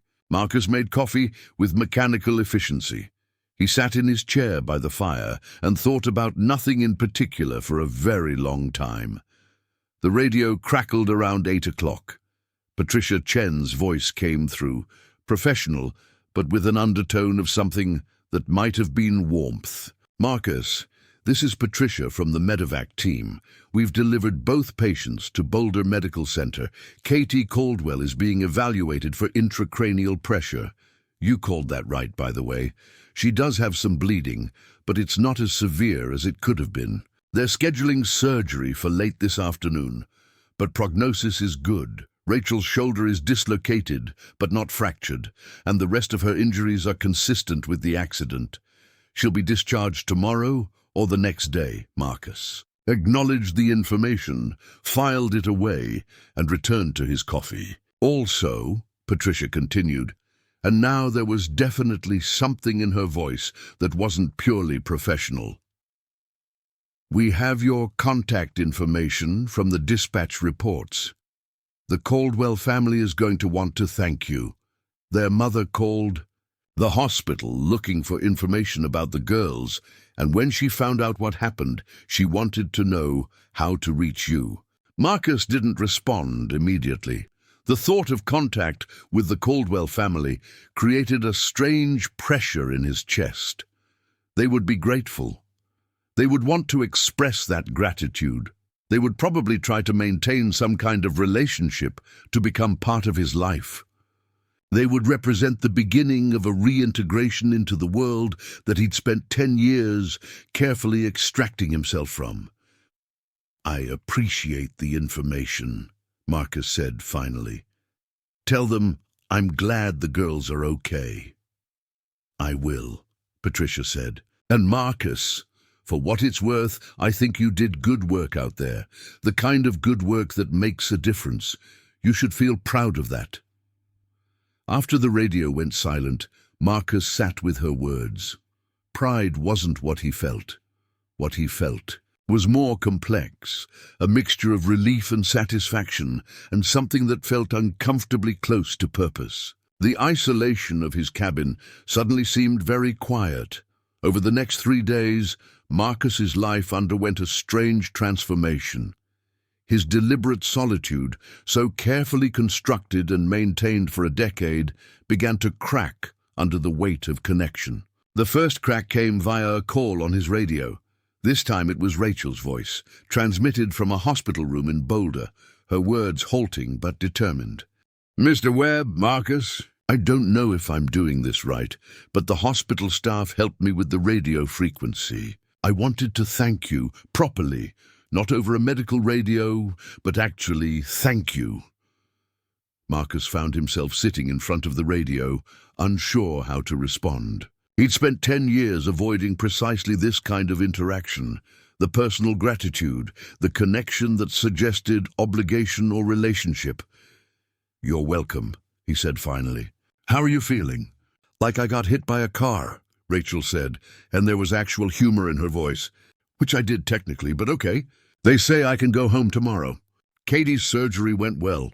The doctors say the bleeding wasn't as bad as they feared, and her prognosis is excellent. She might have some headaches for a while, but she's going to be fine." "That's good news," Marcus said, and meant it. "It's good news because you wouldn't let me give up," Rachel said. "It's good news because you went out into that storm when you could have just stayed warm inside your cabin. You saved my sister's life, Marcus. You saved both our lives." Marcus didn't know what to say to that. The rescue had felt necessary in the moment, but he also knew it could have ended differently. Katie could have been too injured. He could have gotten lost. The helicopter could have arrived too late. Success was only obvious in retrospect. "It wasn't inevitable when it was happening. You did the hard work," he said finally. "You survived the crash. You found my cabin. You persisted even though it would have been easier to give up. But I wouldn't have made it if you hadn't come back out," Rachel said quietly. "I know that. Katie knows that. Our mother knows that. We're alive because you chose to help us instead of choosing to hide." After they signed off, Marcus sat in silence for a long time. The second crack came when the Caldwells arrived at his cabin on the 4th day after the rescue. Marcus had expected perhaps a phone call or a letter. What he didn't expect was a car, a sensible sedan that navigated the snow-covered road with determined care, pulling up to his isolated home. The family that emerged represented the world he'd run from. Rachel walking carefully but much improved. Katie pale and moving slowly but clearly recovering. And their mother, Margaret Caldwell, a woman in her 60s with Katie's eyes and a determined expression that suggested she'd made up her mind about something before arriving. Marcus stood in his doorway, unsure whether to greet them or retreat inside. The social skills required for this encounter felt rusty, buried under years of intentional disuse. "Mr. Webb," Margaret said, moving toward him with the extended hand. "I'm Margaret Caldwell. I can't possibly express what my family owes you. Marcus shook her hand, feeling the calluses that suggested she worked with her hands, probably gardening or some kind of manual labor. You owe me nothing. I did what needed to be done. You did what nobody else could have done, Margaret said firmly. You went into a dangerous situation to save a stranger. That's not an obligation that happens often. Katie was looking around the cabin with obvious curiosity, taking in the books and the sparse furnishings and the evidence of deliberate isolation. Rachel said you lived here alone, Katie said. For 10 years. Yes, Marcus confirmed. Why? Katie asked, with the directness of someone who was recovering from a serious injury and had decided that social niceties were optional. Because I needed to, Marcus said. Because I was running from something. And are you still running? Rachel asked quietly. Marcus considered the question seriously. A week ago, he would have said yes, that isolation was his deliberate choice and his preference. But a week ago, nobody had knocked on his door in the middle of a snowstorm, asking for help. A week ago, he'd successfully insulated himself from the world's problems and his own capacity to care about solving them. I don't think so, he said finally. Not anymore. They stayed for 2 hours. Margaret brought food, actual prepared meals, because she'd correctly anticipated that Marcus's diet was probably consisting entirely of canned goods and dried food. Katie sat by the fire and talked about her recovery and her job in Denver. Rachel was quiet, but her eyes tracked Marcus's movements with the intensity of someone trying to understand how someone lived in such complete isolation. Before they left, Margaret took Marcus aside. I don't know what you were running from, she said quietly. But whatever it was, I hope you know that you don't have to run anymore. What you did for my daughters, that's not something to hide from. That's something to be proud of. After they drove away, Marcus stood in his doorway for a long time, watching their car disappear down the snow-covered road. The cabin felt different now, not less isolated. The mountains still surrounded him, with the same distant peaks and empty sky.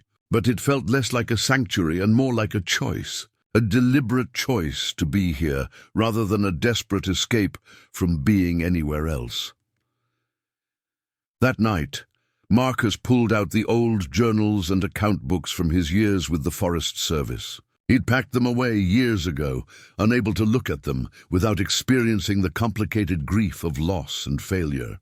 But now he opened them carefully, reading through the records of rescues conducted, lives saved, people who'd made it because of decisions he'd made.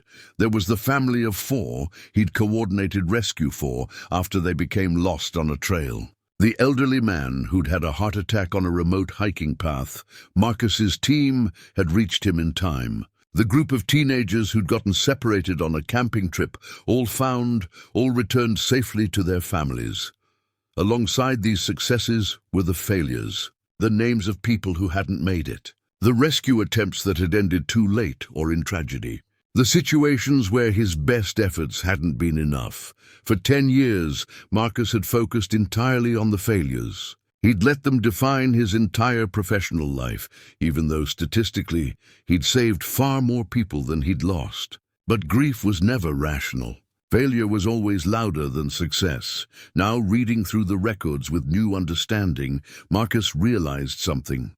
The fact that he'd failed sometimes didn't mean he should never try. The fact that rescue was uncertain didn't mean he should opt out of attempting it. The fact that people died despite his best efforts didn't mean those efforts hadn't mattered to the people he'd successfully saved. He thought about Katie Caldwell, probably sleeping in a hospital bed in Boulder, her brain injury healing, her life continuing because he'd made the choice to go back out into that storm. He thought about Rachel, recovering from her injuries, carrying the knowledge that her sister was alive. He thought about Margaret, who could keep both her daughters in her life because of a 10-year-old decision Marcus had made to hide in the mountains, and a newer decision to emerge from that hiding. The calculus wasn't simple. The outcomes weren't guaranteed, but the attempt mattered. A week later, Marcus made a phone call to the Forest Service regional office. The person who answered was someone new, Marcus didn't recognize the name, but when he explained that he had previous experience in search and rescue and was interested in potentially consulting or volunteering, the response was immediate interest. "We could definitely use someone with your background," the coordinator said, "especially for situations in the high country. We have several open positions if you're interested in returning to more active duty." Marcus said he'd think about it and would call back. But as he ended the transmission, he already knew what his answer would be. The isolation was ending. 10 years of deliberate escape was concluding. And Marcus Webb, who'd spent a decade learning not to care about whether strangers lived or died, was about to discover what it meant to care again. The mountains around his cabin remained the same, but the man standing in the cabin had fundamentally changed. The first official rescue Marcus participated in after his decade-long absence wasn't dramatic. There was no snowstorm, no unconscious victim, no life or death urgency. Instead, it was a routine search for a hiker who'd missed his check-in time, a man in his 60s who'd gone on a day hike in the San Juan Range and simply never returned to his vehicle. Marcus drove down from his cabin to the ranger station on a clear spring morning, the roads clear of snow for the first time in months. His truck, a vehicle he'd maintained in working condition but barely driven in years, felt strange beneath his hands after so long. The radio chatter of emergency services, once his constant background soundtrack, now felt both familiar and alien. "Marcus Webb," said the coordinator who met him at the station, a woman named Susan Rodriguez, probably mid-50s, with the weathered face of someone who'd spent her life at altitude. "I heard through the grapevine that you were interested in consulting. I have to say I'm surprised. We all thought you'd left the profession for good." "I had," Marcus said, "but circumstances changed." Susan studied him for a moment, then nodded. "Well, we're glad to have you back, even if it's only part-time. This case, the missing hiker, we've been searching for about 6 hours. No sign of him yet. The terrain in that area is tricky. Lots of ravines and exposed rock faces. People get disoriented easily." Marcus listened as Susan briefed him on the situation. The missing hiker was Robert Chen, 64, in good physical condition for his age, experienced in mountain hiking. He'd told his friend he was going on a 7-hour loop hike starting at 8 in the morning. When he hadn't returned by 6 p.m., his friend had called it in. Standard search and rescue protocol had begun. "Show me the map," Marcus said, and suddenly he was back in the role he'd occupied for so many years before the trauma had driven him out. The map became his focus, his mind immediately beginning to calculate probabilities and likely scenarios. The hike was in an area Marcus knew well. He'd hiked those trails dozens of times before his isolation. He understood the terrain, understood where people got into trouble, understood the patterns of where lost hikers typically ended up. "He's probably not far off trail," Marcus said, studying the topography. "If he was on that loop and became disoriented, he would have probably tried to climb higher to get better visibility. People always want to climb when they're lost. It feels like they're making progress. There are 3 ridges on the northeast side of that loop where I'd focus initial search efforts." "That's what I was thinking too," Susan said, relief visible on her face. "Having someone with your experience to confirm my instincts helps. We have 3 teams already in the field, but I was about to deploy a 4th in that direction. Let me get you outfitted." 40 minutes later, Marcus was hiking with a search and rescue team of 3, 2 younger rangers in their 30s, and a woman named Jackie who'd been with the service almost as long as Marcus. Jackie recognized him immediately. "Marcus Webb," she said, surprise and something that might have been delight crossing her face. "Holy shit. You're back? Part-time," Marcus said. "Consulting basis." "Well, this is a good case to start with," Jackie said as they began climbing. "Robert Chen is apparently a good man. Divorced but close with his adult children. Teaches trigonometry at the high school. His friend who reported him missing said they've hiked together for 15 years. This would devastate a lot of people if we don't find him." They climbed steadily, following the trail, until it became clear that Chen had veered off somewhere.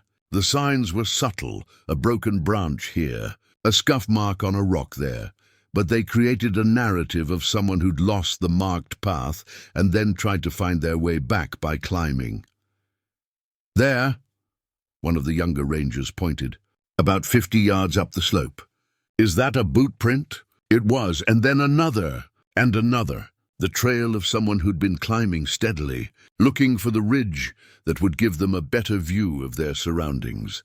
They followed the prints for another 20 minutes, climbing steadily through scrubby vegetation and rocks that became increasingly treacherous. Marcus's body remembered this work despite the years. His legs burned with the effort, his lungs worked hard in the thin air, but his mind was sharp, engaged, focused on the task in front of him. "Stop," Jackie said suddenly, holding up her hand. "Listen." The team went silent. And then Marcus heard it, a faint sound barely audible over the wind. Something that might have been a voice. "This way," Marcus said, moving toward the sound with careful deliberation. They rounded an outcropping of rock and found him. Robert Chen was sitting against a boulder, his left leg bent at an angle that suggested a fracture. His face was sunburned and his clothes were soaked with sweat. But his eyes were alert, and his expression shifted from fear to relief when he saw the search and rescue team. "I fell about an hour ago," Chen said, his voice steady despite obvious pain. "Thought I could make it down, but the leg isn't cooperating. I was trying to climb to higher ground to signal someone, but I didn't realize how exposed this area was." Jackie immediately began assessing his injuries while Marcus secured their position and called in their location via radio. Within 30 minutes, a second team had arrived with a stretcher and the equipment necessary for evacuation. "You found him fast," Jackie said to Marcus as they prepared Chen for transport. "Most lost hikers take days to locate." "He was following predictable patterns," Marcus said. "People aren't random in their desperation. They follow the logic that makes sense from an emergency mindset, even if it's not logical in practical terms." The evacuation was executed smoothly. Robert Chen was transported by helicopter to the hospital in Boulder, where his children were waiting. The search and rescue team returned to the ranger station, where Susan was waiting with coffee and information. "Early reports from the hospital say Chen's leg is a clean fracture," Susan reported. "He should make a full recovery. His kids are apparently talking about how lucky he was that we found him before he had to spend the night exposed." "That wasn't luck," Marcus said. "That was preparation and experience and search patterns based on understanding human behavior, which is exactly why we want you back," Susan said, studying him carefully. "How much would you be available to work? We need experienced people, especially with the climbing season starting up. People getting lost is going to increase significantly over the next few months." Marcus considered the question. 10 years ago, he would have committed fully, made search and rescue his entire life. Then he'd abandoned it completely. Now he was somewhere in the middle, not ready to return fully, but no longer able to pretend he didn't have a responsibility to use his expertise. "I can do 1 or 2 days a week," he said. "Consulting basis primarily, but I'll participate in actual rescues if needed. I want to keep my cabin and my time in the mountains, but I also understand that these skills aren't meant to be hidden." Susan smiled. "That's more than we had yesterday. Let's start with that and see how it works." Over the following weeks, Marcus found himself walking a delicate balance between his old life and his new isolation. He returned to his cabin each evening, but the isolation no longer felt absolute. He had appointments scheduled with the ranger station. He had commitments and obligations that pulled him back toward human interaction and purpose. The second rescue came 3 weeks later, a group of teenagers who'd gotten separated on a backcountry camping trip. This one was messier, more complicated, because the teenagers had panicked and split up, making the search grid exponentially larger. Marcus spent 2 full days in the field, coordinating with multiple teams, using decades-old knowledge about adolescent psychology to predict where frightened teenagers would likely try to shelter.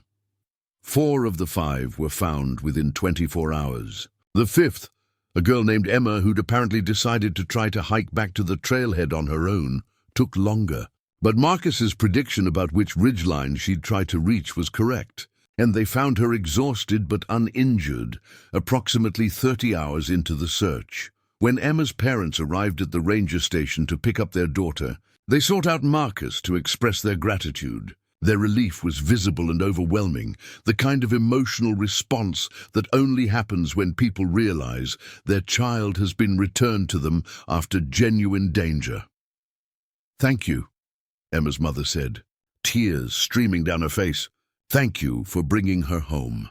Marcus found himself responding to the gratitude in ways that felt both familiar and new. He accepted their thanks with grace instead of deflection.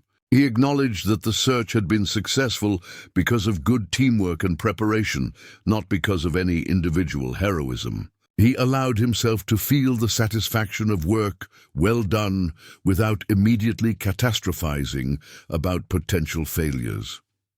In May, Katie Caldwell came to visit the ranger station. She'd recovered fully from her head injury. The surgery had been successful, and her follow-up scans had shown complete healing. She'd returned to her job in Denver and her independent life. But she wanted to thank Marcus in person. "I probably shouldn't have driven myself all the way up here," Katie said, sitting in Marcus's truck after he'd taken a break from training a new ranger. "But I needed to see you. Needed to say thank you where you could really hear it." "You're welcome," Marcus said. "And how are you feeling?" "Like I won the lottery," Katie said. "The doctors said if I'd been exposed much longer, if I'd been unconscious for much longer without medical intervention, I might not have made it. I should be dead, and I'm not. You did that. Your sister kept moving," Marcus said. "She found my cabin. She convinced me to go back out into the storm." "You did a lot of that too." Katie was quiet for a moment, then, "Rachel told me what you said about her forcing me to come home. She's been carrying guilt about that, is she?" Marcus asked. "Yeah. She feels like she made me get in that car, and then I got hurt because of it. She's convinced herself that the accident was somehow her fault. Was it?" Marcus asked gently. "No," Katie said. "The accident was because of a snowstorm and icy roads and basic bad luck. Rachel's feelings don't change that.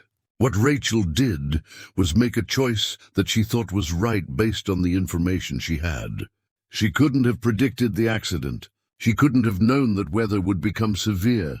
Does she understand that?" "She's getting there," Katie said. "But I think she needed to hear someone else say it. Someone without skin in the game. Someone like you." Marcus considered this. The idea that his words might carry weight for people who knew him only through crisis, only through rescue. The idea that he could influence Rachel's relationship with her own guilt by simply stating facts about causation and responsibility. "Tell her I said she did the best she could with the information available," Marcus said. "And that carrying guilt about things she couldn't control is a way of pretending she has more power than she actually does." Katie smiled. "That's exactly what she needs to hear." After Katie left, Marcus sat in his truck for a long time, thinking about the way his life had shifted.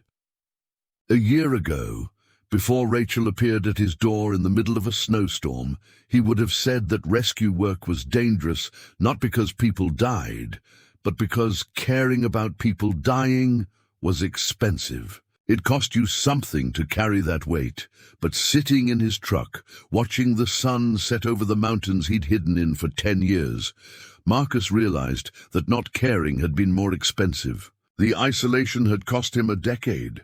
It had cost him purpose and connection and the satisfaction of using his skills to save lives.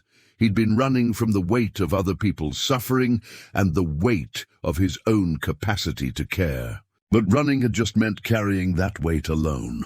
Now, choosing to engage with search and rescue work, choosing to accept the gratitude of people like Katie and Rachel and Robert Chen, choosing to step back into a world where his decisions mattered and his failures could be significant. Now he was carrying the weight. But he wasn't carrying it alone.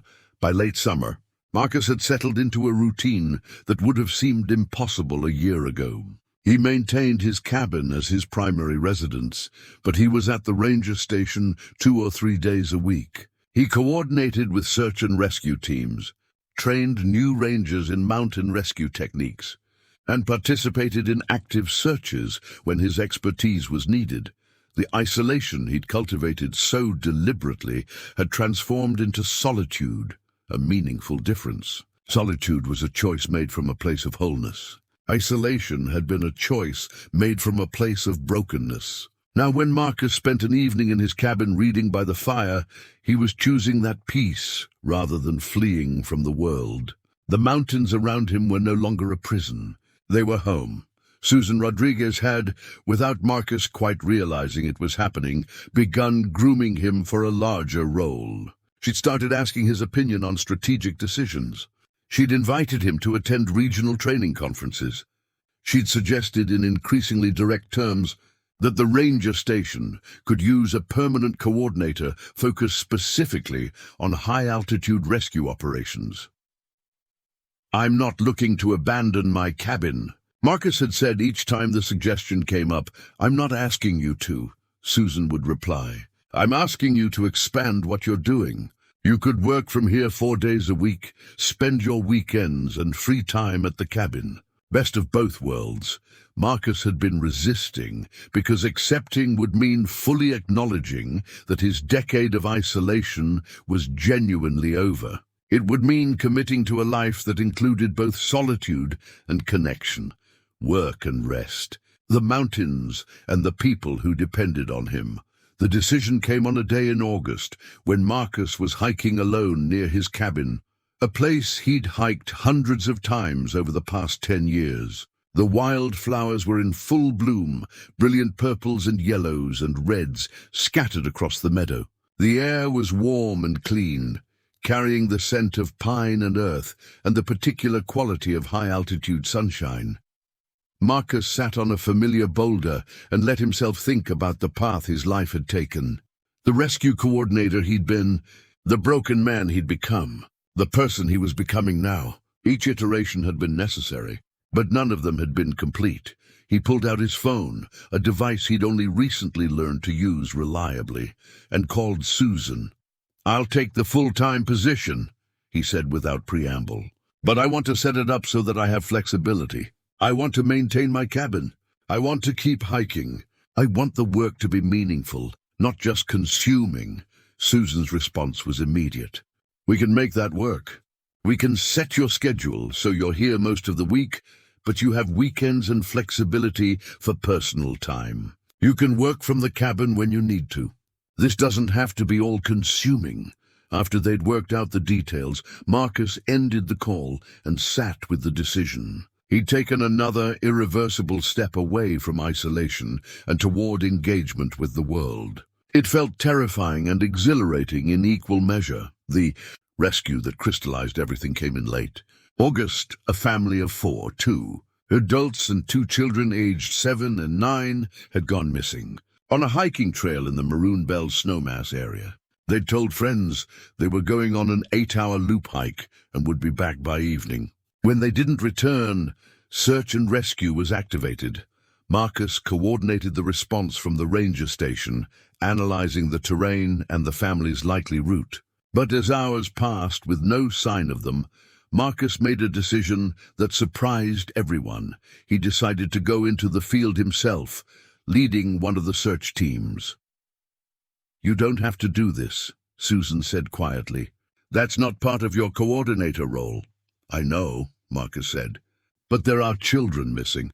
I know the terrain better than anyone, and I need to be there." Jackie led a team that included Marcus and 2 younger rangers. They hiked into the mountains as the sun began to descend, following the trail the family would have taken. The air had cooled dramatically, suggesting that evening weather was moving in. If the family was stranded overnight without proper gear or shelter, they would be in serious danger. As they climbed higher, Marcus fell into the rhythm of search and rescue that had defined his old life. The constant assessment of terrain, the consideration of where frightened people would logically go, The understanding that psychology and preparation were just as important as physical search capabilities. And then, about 4 miles into the hike, he heard it. A child's voice calling out, "Hello? Is anyone there? Help!" Marcus and the team moved toward the sound, climbing off trail toward a small ravine where the family had apparently taken shelter. The father had sprained his ankle badly, and the family had stopped to wait for rescue rather than risk further injury by continuing downhill in the dark. The extraction took time. They had to immobilize the father's ankle, assess the children for shock or injury, create a safe path back down the mountain. But by the time they returned to the ranger station at nearly midnight, all 4 family members were alive and relatively unharmed. The father, a man named David Morrison, repeatedly thanked Marcus as he was being prepared for transport to the hospital.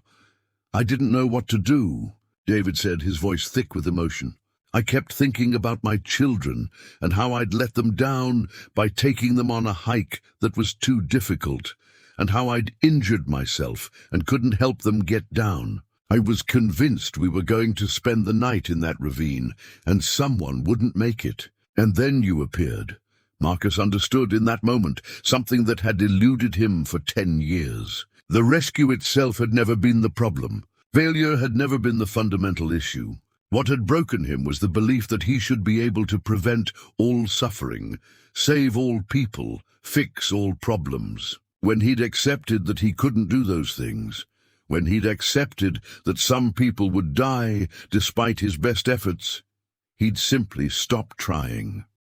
But there was a middle ground, a place where he could try his best without believing he had to be perfect, where he could care deeply about outcomes without being destroyed by failures, where he could understand that saving 4 people didn't negate the weight of people he'd been unable to save. But it didn't have to be negated by it either. September brought a visitor Marcus hadn't expected. Rachel Caldwell appeared at the ranger station one afternoon, looking for him specifically. She'd graduated from high school and was about to start college, studying psychology, she told Marcus, because she wanted to understand human behavior and decision-making better. "I wanted you to know that I got into my first-choice school," Rachel said. "And I'm going to study psychology because of what happened with Katie, because I realized I made decisions for her without understanding her perspective. And I want to spend my life learning how to help people make better decisions for themselves instead." Marcus listened as Rachel talked about her plans. She'd applied to volunteer with a crisis hotline. She was interested in pursuing education that would eventually let her do counseling work. She'd learned from her mistake, but she hadn't let it destroy her capacity to care about other people. "I also wanted to tell you something," Rachel said. "My mother's cancer treatment is going well. She's about halfway through chemotherapy, and the doctors are optimistic. And Katie went back to Denver, but she visits more often now. Not because she feels obligated, but because she actually wants to see us. You helped fix that, not directly, but by saving Katie's life. You gave us a second chance with each other." After Rachel left, Marcus sat with the realization that his rescue work was creating ripples that extended far beyond the immediate crisis. Katie lived. Rachel was pursuing an education that might help thousands of people. Margaret Caldwell had more time with her daughters. Each rescue created a cascade of consequences that spread outward through time and connection. On the 1-year anniversary of the night Rachel had appeared at his cabin, Marcus stood on the porch looking out at the mountains. Snow was beginning to fall, early for October, but not unusual at this elevation. The weather was becoming winter again, returning to the season that had sparked everything. His cabin was the same, but it was different too. He'd added a second bedroom in case he had visitors, which he did now occasionally. He'd brought down boxes of personal items from storage, photographs from his years with the Forest Service, awards and commendations he'd received, mementos from successful rescues. He'd decided that instead of hiding his past, he would acknowledge it, learn from it, build on it. He had a job that mattered. He had purpose. He had connection to people who cared about him and whose lives were better because of his choices. He had solitude without isolation, engagement without complete loss of himself. The phone rang. It was Susan. "We've got a situation," she said. "Early season climbers stuck on a peak. Weather is moving in fast. I'm mobilizing teams, but I need you to coordinate from here and advise on the approach." "I'm on my way in," Marcus said, already moving toward his truck. As he drove down the mountain toward the ranger station, Marcus reflected on the unlikely path that had brought him here. A decade of hiding, a girl appearing at his door in the middle of a snowstorm, a decision to go back out into the cold, another decision to stay engaged instead of retreating again. He thought about Katie Caldwell, alive and well, pursuing her career in Denver. He thought about Rachel Caldwell, about to change the world through her future work in psychology. He thought about all the people he'd rescued since recommitting to the work: Robert Chen and his family, Emma and her grateful parents, David Morrison and his wife and children. He thought about the people he would rescue in the future, people whose names he didn't know yet, people who would appear in crisis and require his expertise and his courage. He thought about the failures that would inevitably come, the rescues that would end in tragedy, the situations where his best efforts wouldn't be enough. But he also thought about the difference between accepting failure and abandoning effort entirely, between carrying the weight of human suffering and isolating himself from it, between protecting himself from hurt and choosing to engage with life despite its pain. By the time Marcus arrived at the ranger station, 2 teams were already mobilized and heading toward the mountain where the climbers were stranded. The weather forecasts were grim. A fast-moving system was bringing heavy snow and high winds. But Marcus had coordinated in worse conditions. He set up in the communications center and began coordinating rescue efforts, his decisions informed by decades of experience and months of reconnection with work that mattered. As the night wore on and the rescue teams pushed deeper into the mountains, Marcus maintained communication with all parties, offering guidance and tactical support. By dawn, all 4 stranded climbers had been evacuated safely. Everyone had survived. Another successful rescue, another group of people who would go home to families who would embrace them, grateful for second chances they'd been given. As the sun rose over the mountains, painting the snow-covered peaks in shades of gold and pink, Marcus stood at the window of the ranger station and felt something he'd thought was lost to him: hope. Not the naive hope that everything would always work out, not the foolish belief that he could save everyone, but the grounded, realistic hope that his choices mattered, that his work had value, that a decade of running hadn't permanently broken his capacity to care. He thought about the mountain, man he'd been, the man who'd hidden from the world because he believed the weight of other people's suffering was too much to bear. He thought about that man's desperate attempt to escape human connection, but he also thought about the night that Mountain Man had made a different choice. When a wounded girl had whispered 4 words into the darkness, "Please save my sister," and he'd found himself unable to refuse. That moment had changed everything. It had cracked open the walls he'd spent 10 years building. It had reminded him that isolation wasn't safety. It was just another kind of danger. That refusing to care about people didn't protect him from suffering. It only ensured he suffered alone. Now, at 47 years old, Marcus Webb was no longer the broken man he'd been. He was no longer the isolated hermit who believed salvation lay in refusing connection. He was someone in the middle, someone who understood both the weight of human suffering and the strength of human resilience. Someone who could care deeply without being destroyed by failure. Someone who could try his best without believing he had to be perfect. The mountains around him remained the same, beautiful and indifferent and eternal. But Marcus was no longer trying to escape them or the world beyond them. He was simply living in them, working in them, using them as a home base for a life that included both solitude and connection, both personal peace and professional purpose. The phone rang again. Another emergency, another rescue waiting to be coordinated, another opportunity to make a difference in someone's life. Marcus answered the call, and in doing so, answered the most important question of his life. Not whether he could survive in isolation, but whether he could thrive in connection. Not whether he could hide from human suffering, but whether he could face it with courage and skill and compassion. The answer, after 10 winters of solitude and one night that changed everything, was finally yes. Up next, you've got 2 more standout stories right on your screen. If this one hit the mark, you won't want to pass these up. Just click and check them out. And don't forget to like, subscribe, and turn on the notification bell so you don't miss any upload from us.